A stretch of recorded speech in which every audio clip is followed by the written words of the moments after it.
Relentless and deadly, an onslaught of Israeli missiles raining down across southern Lebanon, striking what the IDF says is Hezbollah weapons targets. But the woman who posted this video calls it a massacre of civilians. On the ground, the death toll surges into the hundreds, the injured into the thousands. We will be back. Tell Netanyahu that we will return. The intensity of Israel's bombing campaign sending panic through southern Lebanon. Strikes, warplanes, destruction. No one is left there. Everyone has fled. We took our belongings and left. Ahmed and his family joining the tens of thousands fleeing north, grabbing what they could, hoping they'll make it to safety. In the town of Marjion, 10 kilometres from the Lebanon-Israel border, some were defiant. We're trying to resist as much as we can. We don't want to leave, even if it gets much worse. And to leave, where to? While Israel had issued a short warning of an aerial attack, the deadly scale has sent shock and fear across Lebanon. The Israeli PM giving little acknowledgement of the military intensity in his message to the Lebanese people. Israel's war is not with you. It's with Hezbollah. For too long, Hezbollah has been using you as human shields. The IDF using social media posts to back up claims that Hezbollah weapons are being hidden in and around civilian homes. Behind every secondary explosions, there's a building containing deadly munitions, rockets and missiles, triggering such a reaction like you see here.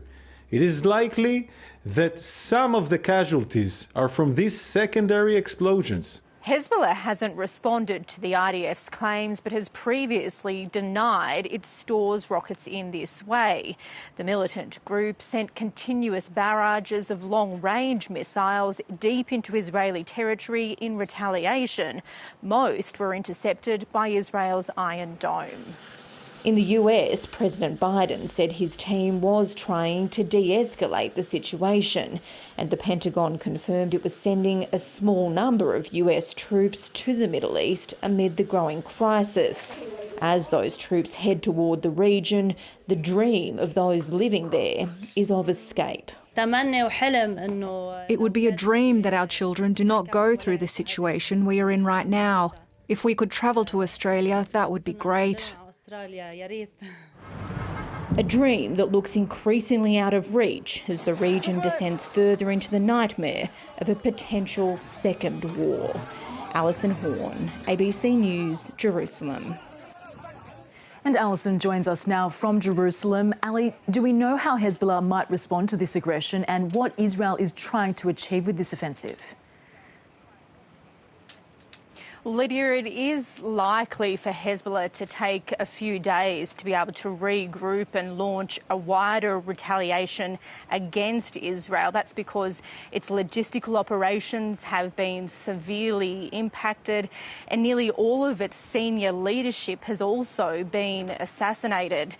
Israel says its intention is to push Hezbollah away from the Israel-Lebanon border and to destroy Hezbollah weaponry, with the ultimate goal of having tens of thousands of northern Israeli residents returned to their homes after displaced for about the last 12 months of fighting. Hezbollah says it won't stop firing on Israel until the war in Gaza ends. So it is likely that this situation will continue to escalate. Israel hasn't ruled out the possibility of a ground invasion into Lebanon. Alison Horn reporting there.